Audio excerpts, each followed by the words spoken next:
I was told by friends later that I probably got ripped off when I get into the wrong cab with the wrong driver. Just have some visual proof that this is your bag. I have 21 tips to help you make your first trip to India a smoother experience, reduce travel stress, and safeguard yourself from unwanted experiences. So watch this video to the end. I want you to enjoy everything that incredible India has to offer. I'm Melanie with Restorative Travels. I help introduce people to healthy resources and destinations and share information on the art and science of healthy travel. Now, I'm basing this on my first trip to India, which happened not too long ago, and I had planned a 1-month trip that was split between Kerala and Goa. So I was in the southern part of India. The trip didn't go as planned. It was my first trip to India and a long-awaited trip. I wasn't fully prepared, and there were a few things I could have done differently. So some of these 21 tips are things I have learned from that experience. So thank you for joining me, and let's get started. I just want you to know that I am not a travel expert. I've been on a few international trips, most of them solo in the last 10 years. There are plenty of other videos out there with a lot of great tips on India. I'm showing you the perspective of an Canadian American, Westerner arriving for the first time. I actually planned this trip within a 2-month period, but I kind of whipped it together, and well, the rest is a big story, so let's get into that too. Number 1 is the tourist visa, the e-visa. Make sure you get that before you pay for that flight. You want to make sure the application goes through smoothly. I will put a link in the description below as to which website I used. It was actually relatively quick to get the visa, but your country, depending on where you're coming from, you may have different requirements. So for America, I got the 5-year tourist visa because in the event I want to go back relatively soon, I don't need to go through this whole process again. Keep the tourist visa with you. I printed it out. I had a snapshot on my phone, but you'd be surprised how many times they're going to ask you for your visa, because some hotels, even the smaller hotels, they were asking to see that tourist visa along with your passport to book a room, even if you did a walk-in and you didn't book in advance. So when you check in, they may ask you for that. So you want to keep a copy. Keep multiple copies. Keep one tucked into your passport at all times. Keep one in your luggage, and keep one in another item, like a personal item or a backpack. Number 2, research the weather and the season before you book the flight. I was told and I was warned how hot it is in April. April, May are the hottest months apparently for South India. And that is just prior to the rain falling. So the monsoon season starts typically, I think, June, July. So being there for the whole month of April, most of April, and the beginning of May, it was hot. But the worst part was it was so humid. So if you're not used to humid weather, like I live in dry climate in the Southwest, well, your hair's going to frizz, your skin's going to be nice and moist. But if you perspire easily, I suggest carrying a little cloth or a face cloth with you. You want to plan your excursions and your activities earlier in the morning and late in the evening. So if you're down in South India, the beaches are best in the morning and around sunset. In the middle of the day, it is so hot. The sand is scorching hot, even through flip-flops and slippers. Your feet, you're going to feel the heat. Number 3, especially in Goa, it's a tourist destination. A lot of the businesses and the small businesses and the small shops may close between April and May. They vacate. It's like they get out of the region because of the heat and the monsoons. So a lot of them are seasonal shop owners, and you may find some venues, some restaurants, maybe some little hotels may be closed if you want to head down there, for example, in May, June, July, monsoon season. All right, number 4, what I suggest is get some of the local currency before you leave. The reason why is especially if your flight is delayed or you already know you're going to be arriving in India late at night, and especially if you're a solo traveler, I like to personally have everything or a backup of supplies with me for the just in case. So I had just a few, I think I had a few hundred rupees, but carry some rupees with you. You can get them at your local bank, or you can get them at the currency exchange at the airport, on your departure airport or one of the transfer airports. Know your currency exchange rate, because when you're out and about in India and you are quickly shopping or you're negotiating, just have a benchmark of how much $1 American or €1 gives you in rupees, and then go from there, or go with $10 American. What I did is I just had a mental snapshot of how much 1,000 rupees cost me, how much 2,000, 3,000, 1,500 rupees, and then I used that to quickly calculate in my brain, because I suck at math. When you arrive in India, there are ATM machines. Use a debit card if you can get one that does not have foreign transaction fees or ATM fees. I use the Charles Schwab checking debit account, and I've used that for years. When I travel internationally, they reimburse your foreign transaction fees at the end of the month, so I don't even worry about it. That is the card. I fund the account, use it in the ATM. They have excellent customer service, 24/7 customer service. I've never had to call them, but they do set up fraud alerts for you, and you just need to tell them that you will be out of the country. The machines dispense them in 1,000 rupee bills.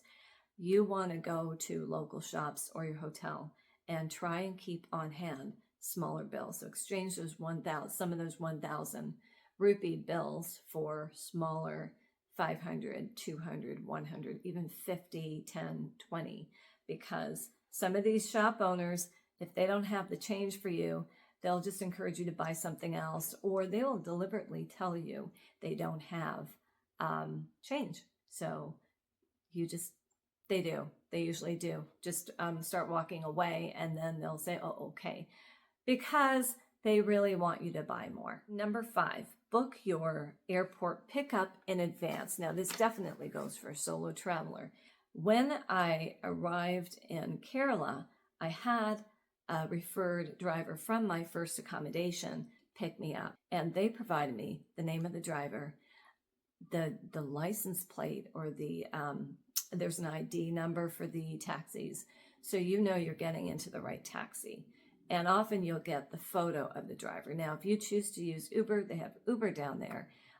That's fine. I wasn't comfortable using Uber my first time landing in a foreign country because I already had a contact. However, once I was coming back or leaving on my departure, I took an Uber because I already knew the lay of the land.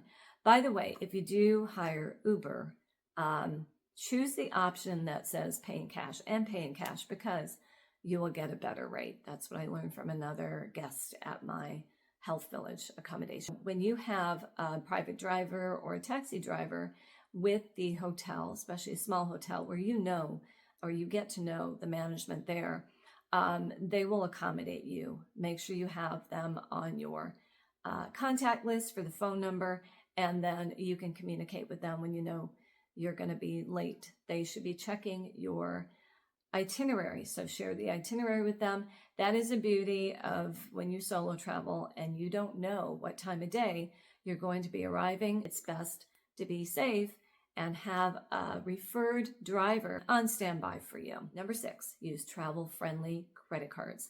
I use 2 main ones, 3 actually. One is the Charles Schwab debit card, which I explained earlier, which I use that one specifically for the ATM machines. I'll put a link in the description below so you can look into that. The other 2 cards I use, one is a Chase Sapphire rewards card, the Chase Sapphire preferred card, and that one is zero foreign transaction fee. That does come at an annual fee for the card, but I've had no problems with that one. And the third one I use is a Citibank through Costco. I didn't use this one too much, but I did use it for food and entertainment. So that way my accounting was kept a little more organized between the 3 cards. Number 7, record all your booking IDs and itinerary numbers. Now, I booked my trip through Expedia, And I didn't really plan ahead too much for this trip. In fact, I made a decision to go to India and plan for it about 2 to 3 months, 2 months before I departed. I had everything written down. I suggest you do record, at least in your phone notes, the booking ID if you use a third-party travel booking site like Expedia. And for each airline you're flying, they each have a reference ID. The reason why is that if you run into trouble, if you miss your connection, for example, or you need to reschedule something, or you have any questions whatsoever, the first thing they're going to ask you, what was your booking reference ID? So the Expedia one didn't help me so much, but when you're dealing directly with the airlines, you definitely want to have that reference ID. So don't trust the airline apps on your phone to give you the information you need, especially if you are en route to your destination or to India, in my case, because I've had a layover in Doha airport, and in that airport, you were not allowed to make Wi-Fi calls. The free Wi-Fi was often slow, and I had, fortunately, those numbers and phone numbers for the airlines recorded in my phone notes, and also on a separate piece of paper tucked into my wallet. However, if you need assistance, you can go to the foreign transfer assistance desk at these foreign international airports, and they should be able to help you. But again, they're going to ask you for all those reference IDs. Your boarding pass will help as well, so make sure you keep those organized. Okay, number 8. So protect your personal browsing history and your ID and your activity online. So you may know from watching other videos that a lot of travelers, a lot of digital nomads use VPNs, and I use the Proton VPN, and that is a highly encrypted VPN network or service, and I believe it's Swiss-based. I already have the Proton email account, and this one worked. It was seamless. I just purchased it literally the day before I left on my trip and downloaded the app. Make sure you know your login for the Proton VPN or any VPN you use. I will put a link in the description below. When you're in airport Wi-Fi, hotel Wi-Fi, cafes, restaurants, you still don't know how secure, and it isn't secure. So this gives you an extra layer of protection and an extra reassurance, particularly if you have to go into banking apps or anything that has your personal or financial information in it. Okay, you ready for this one? Don't lose your charge. So make sure you get adapters. Order them online. I got a set of 3 of these adapters for India. I put 2 in my checked bag and 1 I carried with me in my carry-on. And let me tell you, thank goodness. I mean, my first accommodation, which was the Ayurvedic Health Village in Kerala, would have helped me out, but it was nice to at least have my own. Sometimes they work, sometimes they don't. This one in particular right here worked in the outlets, and sometimes these outlets are pretty old. Everything is old in India. It's an old country, and they would just wobble and get loose. So what I did was to skip the step where you have to have this in the outlet and then this, for your charger, your fast charger for your phone. I went ahead and bought this locally, which is their local charger or fast charger that goes right into the outlet. And this just bypassed this extra step. And I had that because I didn't get my luggage for 20 days. So I only had this one to depend on. And if I was going to get a backup, I just had this. So this is something I could obviously take back with me to India. This cost me about, I think, 1,500 rupees or 1,000 rupees. I was told by friends later that I probably got ripped off. But anyways, it was just good to have this backup. So don't forget your adapters and keep your phones charged all the time. There's power outages in India. It just happens. It's the way it is. They will happen at any time, day or night. Sometimes for a few minutes, sometimes for longer. I've been in one that we had no power, I think for 45 minutes or an hour. Fortunately, I think that was late at night. But if you're running on a low phone battery and you only have one phone with you or one communication gadget, it's good to just keep everything charged at pretty much all the time. The next one is actually a pretty interesting one. I haven't seen it in many recent videos, but I could be wrong. And this is something I have never done before, and I learned it the hard way. Take photos of all your luggage, especially the luggage you are putting into check bags, so you're checking. I lost my luggage. I didn't have it for the first 20 days of the trip. What happened was I missed my connection in JFK. It was Tuesday late at night. I was stuck there. I finally, American Airlines rerouted me to a different airline, but I had to race back from Terminal 4 back to Terminal 8 with the air train not working. And that was a whole other story in itself. What happened was my checked bag did not make it to the other airline with me. We found out later it was stuck behind at JFK, and we were told different things, that it went through the original route to Abu Dhabi and would get to Kerala before me, and I would just meet my baggage there, and that did not happen. When I had to file the report for the missing bag in Kerala at the Cochin International Airport, I was asked, what were the markings on your baggage? What specific stickers or labels? And when you're stressed and jet-lagged and horrified by whatever you went through, like I did at TSA and running through from terminal to terminal at JFK, you're arriving in a country drained and you discover you don't have your luggage. Now you're in a hot, humid country, no air conditioning in certain parts of that airport, and you have to file a report and you have to remember all these details. Keep an inventory somewhere or snapshots of what's inside your luggage. Take snapshots or take pictures of each pertinent side of your suitcase, right? So your name tag, your stickers, put markings on your bag, make your bag stand out. I took an old brown material luggage that I figured would get banged around in India, and I didn't care about it. Cared about the contents, however, that didn't arrive. I didn't have it, but I didn't have much to go on to explain to her what the bag looked like. So this is Air India. That was the final carrier that I used to arrive in India. So the baggage office asked me, did you take photos of your luggage? I thought that was kind of a weird question. And I'm like, no, why would I do that? Well, now I know why. So just in case, especially if you're going to a foreign country, rather than trying to communicate with them what the suitcase looks like, pictures say 1,000 words. So take those pictures.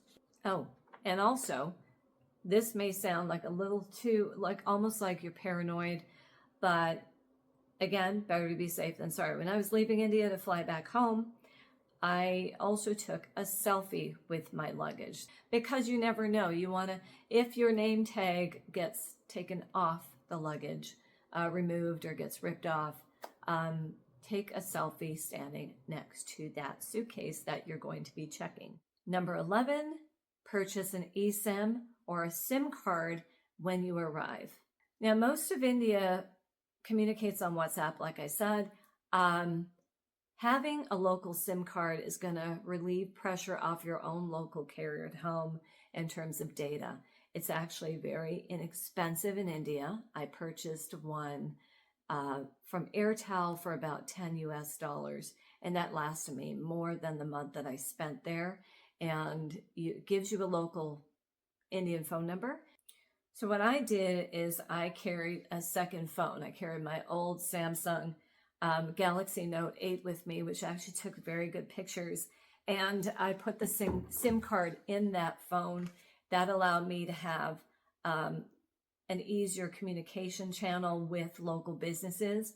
And if I needed to use two-step verification and OTP, it actually came in handy. The other benefit to having this, which I did not expect, is when I had to report and file case numbers with the airlines about my missing bag and all the stuff that happened, I was able to communicate through WhatsApp much easier with Air India, for example, and different transportation services. Number 12, download these apps before you leave. Now, I used my second phone, and I downloaded the local apps like Goa Miles. If you're in Goa, that's a good one to book transportation. And then the basic travel apps. So you have your currency exchange, your Google Translate, make sure all those apps are updated. And I will put a detailed list. I actually wrote a blog article on this. The link to that blog article is in the description below this video. So make sure you go to the links and resources and you'll be able to access all this information in detail. Number 13, put these things in your carry-on, not in your checked bag. So anything you don't want to lose or you cannot replace in India or your destination country, in case you don't get your checked luggage, definitely try to keep it in your carry-on. Now, I understand it's a challenge to put everything you want in your carry-on because nowadays airlines have very strict weight limits for carry-on especially. And if they weigh your carry-on, and sometimes they include the total weight limit with your personal item, and you have to shove that personal item into the carry-on, you are at a higher risk of being over the 7-kilo weight or 15 pounds. And that's what made me a little paranoid when I was packing to leave for India, because I tried to keep everything under 7 kilograms in case I was going to get weighed and have to pay that $100 fee with Etihad to check the bag, and they would take it from me, the checked bag. So I put most of my stuff in the checked bag, so in my suitcase, which obviously I had no access to for 20 days. So you need to kind of weigh the option and the risk between going over the limit with the weight and your priority items for your personal needs when you land in that foreign country, especially in the event you don't have your luggage for a while.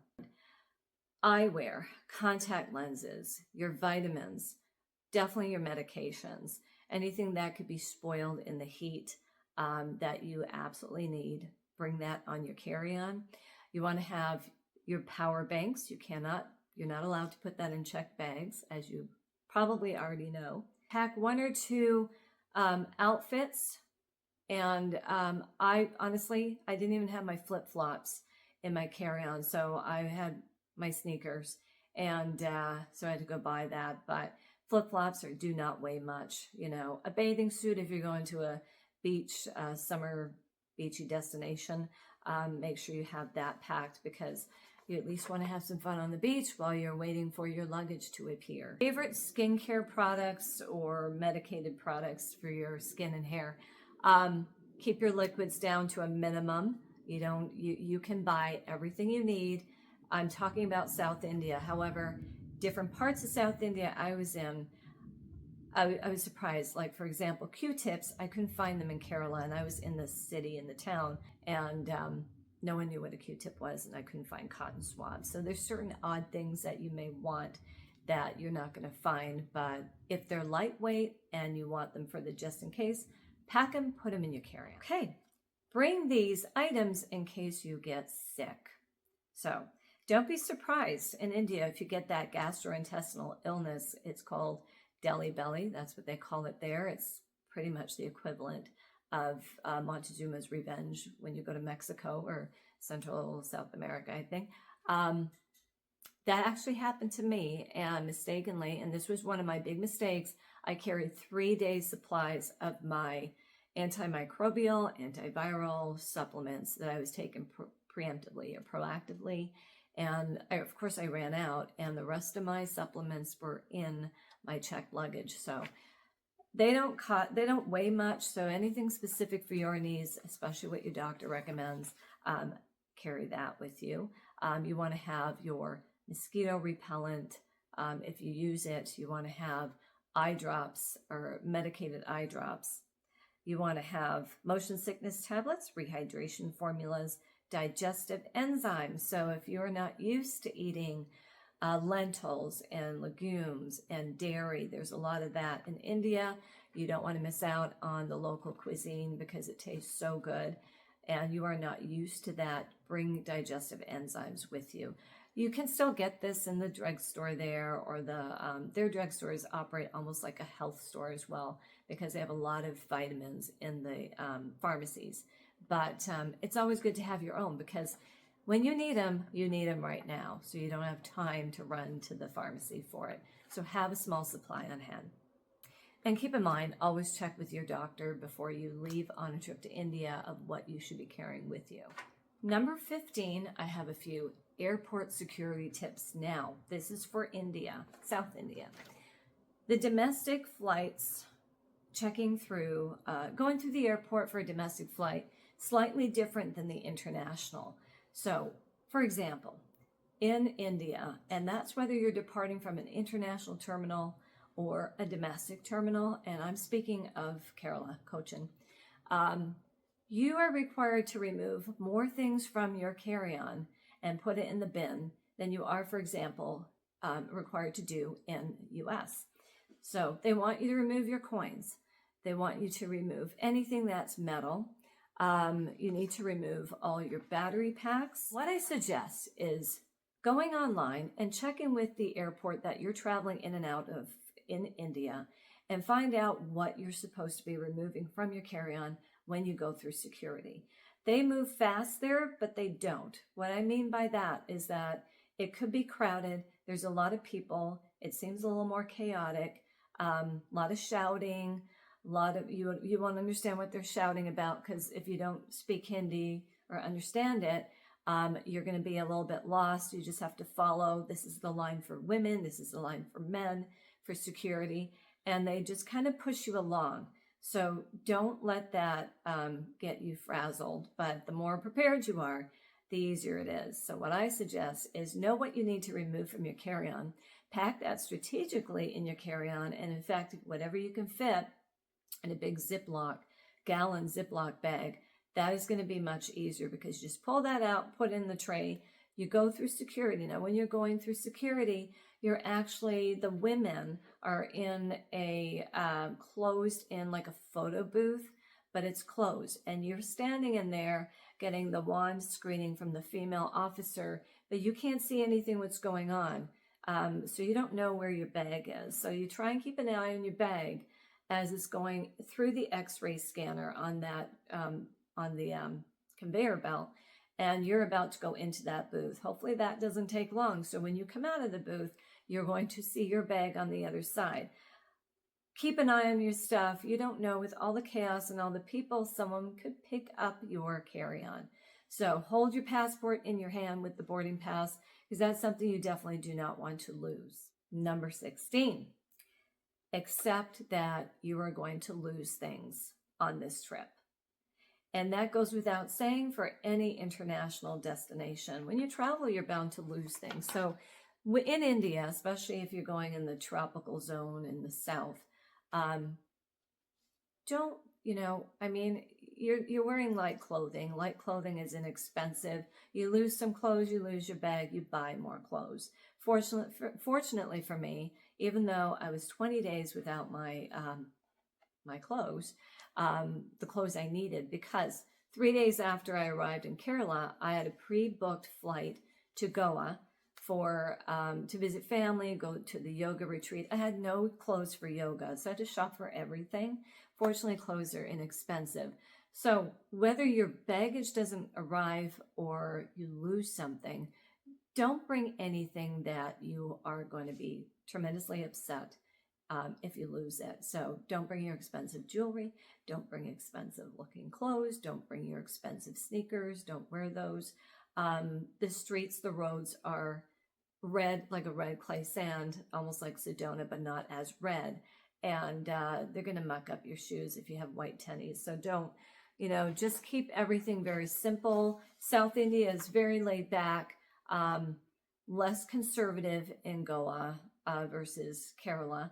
But you want to just be prepared and not have to worry about things.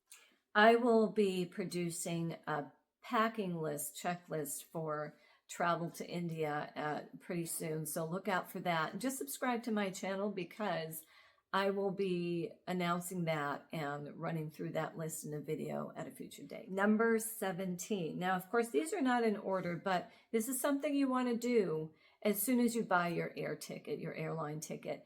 Purchase travel insurance. You never know. Look what happened to me. I just told you, My travel was delayed. I arrived in India about 7 hours later than I was supposed to. I didn't have my baggage, so I had to go buy a lot of things to replace the contents, some of the contents of my luggage.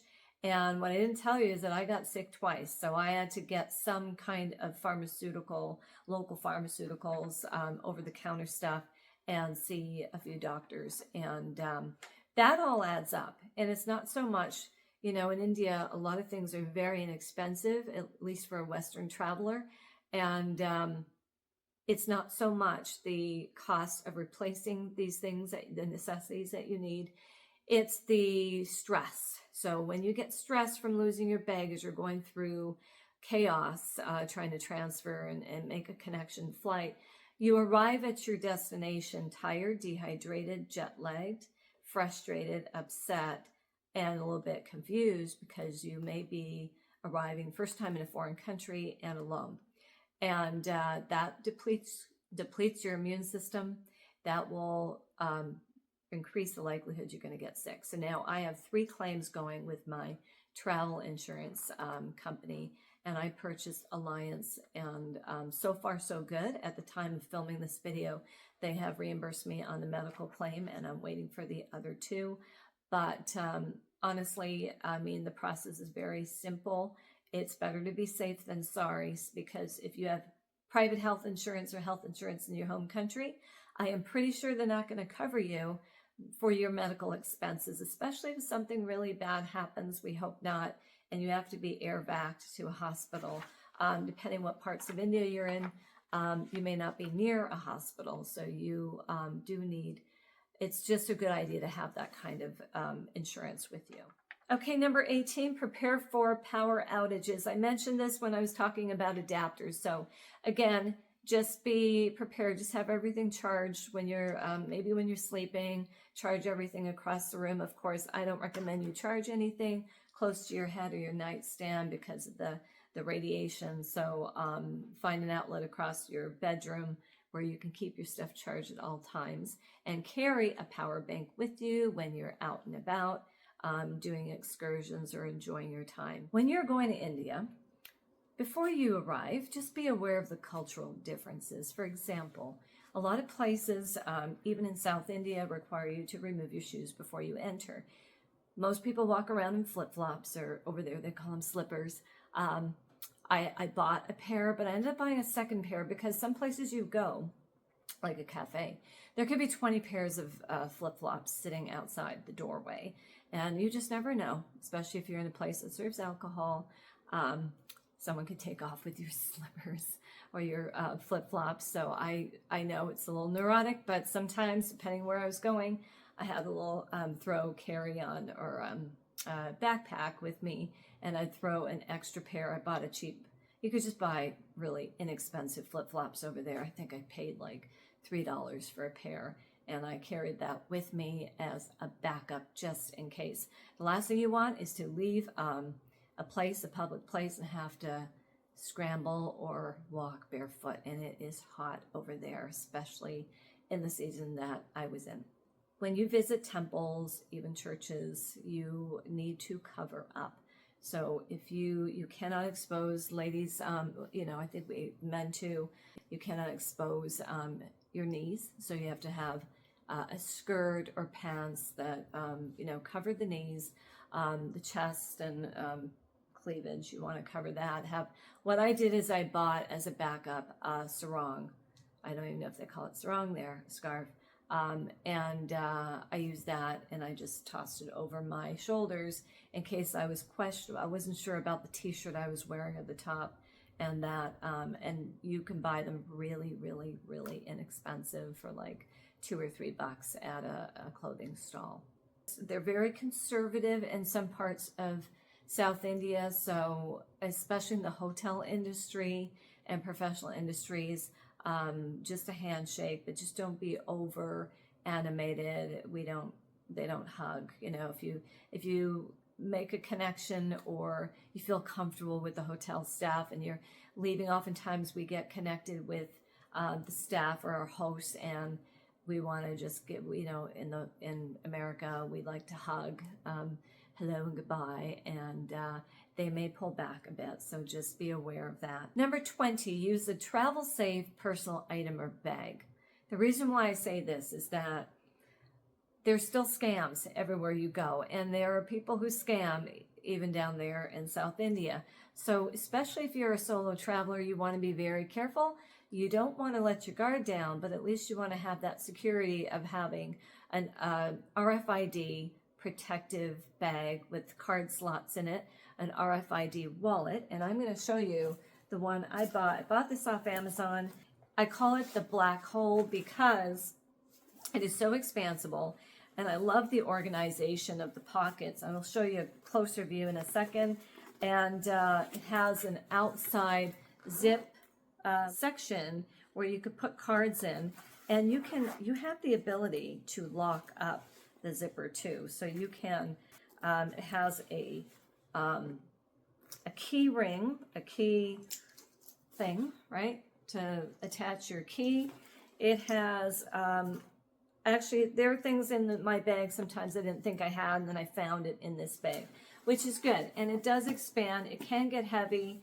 It is an over-the-shoulder bag, and it has a wire in it. So those slash and grab artists won't be able to take this one off you because they can't cut through the wire if they're just riding through on a scooter trying to snatch your purse. So ladies, this one works. There are some they make for men too, whether it's a messenger bag or a waist pack. I use this. I carried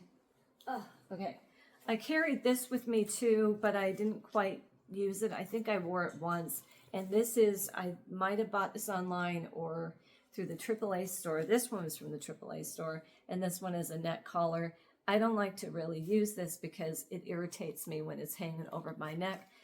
This one, and they're all RFID. You could put your passport. Actually, I did carry my passport in here with my visa, and I tucked this into my travel-on bag. So if I had to put my passport away, it wouldn't get lost in this bag. This bag, I told you, is very useful, very functional. It actually has outside pockets for side pockets for a water bottle, and also I carried this, my Anchor lipstick shaped power bank. So this was my personal item, personal power bank I used, and it was just nice to keep that handy on the side. And number 21, just go with it, because this is India and things are never going to be as they say they're going to be.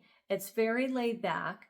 In South India, it is very laid back. There are people who you're going to meet, locals, that they are super, super friendly. In fact, Kerala, it is called God's own country. And with the situation I went through, I was very thankful that my trip was starting and ending in Kerala, because Kerala is where I had to file the reports. The locals in Kerala, and I speak highly of both states. I mean, my family's in Goa, but Kerala, the people were so hospitable and so friendly. And some, both states I was in, you'll meet people even in the hotel industry that don't really speak great English. So they'll smile at you and go, and you'll think they understand, but they don't. But just, one day I was at a 5-star hotel in Goa, and it was the Planet Hollywood. And I asked room service, or, the staff, I called and I said, can you bring me, can I get decaffeinated tea bags like chamomile to have tea at night? I thought he understood, and he showed up at the door with 2 toothbrushes. So I don't know how they mix up that, but it was hilarious. So if you're the type who's a type A personality, you need to be on a specific schedule. You're a planner and you're not used to going off your course. It's going to be a challenge for you, but it's really going to test you to expand your boundaries, to step outside your comfort zone, and be able to let go and surrender, because that's the best way to enjoy India. India is a very loving country. At least I'm sure the whole country is. It's a huge country. I haven't seen all of it yet, but from what I saw this time, despite my situation despite the stress of losing bags and having to, and that's my example of surrendering and going with the flow. But it was a learning experience. And let me know, did I miss anything? I covered quite a bit, but let me know, do you have any other tips that you want to share with other first timers going to India? And put a comment below. And if you want to see more content on my experience and my stories and my vlogs on the entire 4 weeks in India, including how I handled the lost baggage situation, I will be posting that soon. So feel free to connect with me. You can use the links below and sign up for my newsletter if you want to have the written versions. But I really thank you for spending this time with me, and I will hopefully see you in the next one.